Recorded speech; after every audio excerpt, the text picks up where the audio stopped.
Magandang araw mga kaibigan. Dito sa aking channel kung saan ang bawat kwento ay punong-puno ng kilig, iyak, at pag-ibig. Dito sa ating munting mundo, mabubuhay ang mga kwentong Pilipinong pag-ibig. Mula sa lihim na paghanga hanggang sa mga love story na sinubok ng panahon.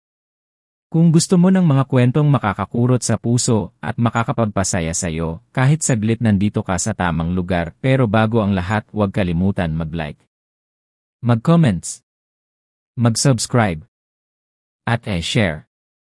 Tara! Simulan natin ang kwento ng pag-ibig. Kabanata 14 na, ang pagbabalik ni Elian.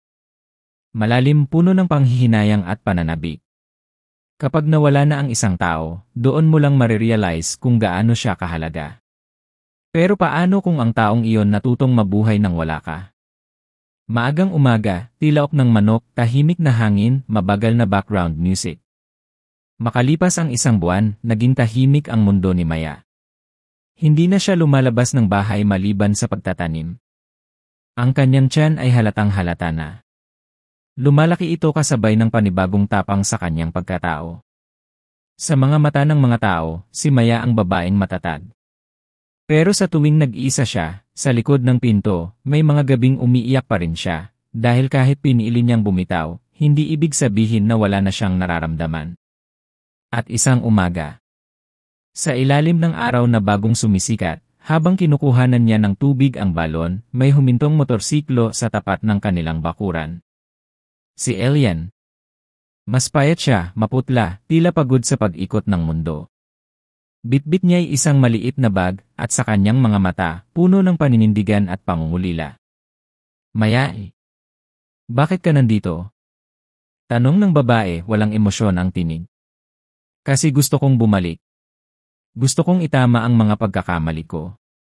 Tahimik si Maya. Ilang segundo lang, pero parang isang taon ang tumigil. Hindi ganun kadali, Elian. Iniwan mo kami sa panahong kailangan ka namin. Alam ko. Kaya ako nandito. Hindi para sabihin patawarin mo ako agad. Nandito ako para simulan ulit. Kahit sa pintuan lang ako, basta masilayan ko ang anak natin. Masilayan kita. Lumingon si Maya sa langit. Pilit pinipigilan ang luha. Elian, ang puso ko, pagod na. Hindi ko alam kung may puwang ka pa rito. Pero kung talagang totoo ang sinasabi mo, huwag mong simulan sa mga salita. Simulan mo sa gawa. Naglakad si Elian palapit sa kanya.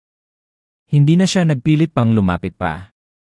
Umupo siya sa may lilim ng puno at doon naghintay. Tahimik. Matatag. At sa bawat araw na dumaraan, tahimik siyang tumutulong sa bukid, nag-iwan ng prutas sa pintuan. At minsan, mula sa malayo tinititigan lang si Maya habang hinihimas nito ang kanyang tiyan.